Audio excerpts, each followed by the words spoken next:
ಪ್ರಧಾನಿ ನರೇಂದ್ರ ಮೋದಿ ಹಾಗೂ ಉತ್ತರ ಪ್ರದೇಶದ ಮುಖ್ಯಮಂತ್ರಿ ಯೋಗಿ ಆದಿತ್ಯನಾಥ್ ಅವರ ನಾಯಕತ್ವದಲ್ಲಿ ಮಹಾಕುಂಭಮೇಳವನ್ನು ಅತ್ಯಂತ ಯಶಸ್ವಿಯಾಗಿ ನಡೆಸಿದ್ದು ಅವರಿಬ್ಬರಿಗೂ ಧನ್ಯವಾದಗಳನ್ನು ಸಲ್ಲಿಸುವುದಾಗಿ ರೈಲ್ವೆ ಸಚಿವ ಅಶ್ವಿನಿ ವೈಷ್ಣವ್ ಹೇಳಿದ್ದಾರೆ.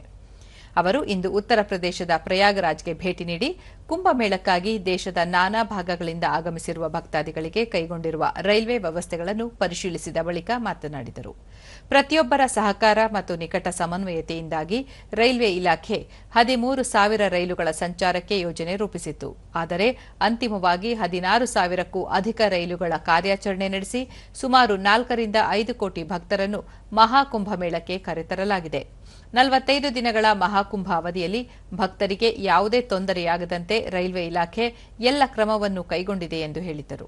ಅಲ್ಲದೆ ಮಹಾಕುಂಭಕ್ಕೆ ಭೇಟಿ ನೀಡಿದ ಭಕ್ತರನ್ನು ಜನದಟ್ಟಣೆ ಎಂದು ರೈಲ್ವೆ ಪರಿಗಣಿಸಲಿಲ್ಲ. ಬದಲಿಗೆ ಪ್ರಧಾನಿಯವರ ಆಶಯದಂತೆ ಭಕ್ತರ ನಂಬಿಕೆಯನ್ನು ಗೌರವಿಸಿದೆವು. ರೈಲ್ವೆ ಇಲಾಖೆ ಕೈಗೊಂಡಿದ್ದ ಎಲ್ಲ ವ್ಯವಸ್ಥೆಯನ್ನು ಅವಲೋಕಿಸಿ ಮುಂದಿನ ದಿನಗಳಲ್ಲಿ ರೈಲ್ವೆ ಕಾರ್ಯಾಚರಣೆಯಲ್ಲಿ ಖಾಯಂ ಬದಲಾವಣೆಗಳನ್ನು ಕೈಗೊಳ್ಳಲಾಗುವುದು ಎಂದು ಹೇಳಿದ್ದಾರೆ. हम लोगों ने करीब 13,000 ट्रेन की प्लानिंग की थी. 16,000 से ज़्यादा ट्रेन चली है और करीब 4.5 से 5 करोड़ पैसेंजर्स को रेलवे ने यहाँ से लाने और ले जाने में मदद की है.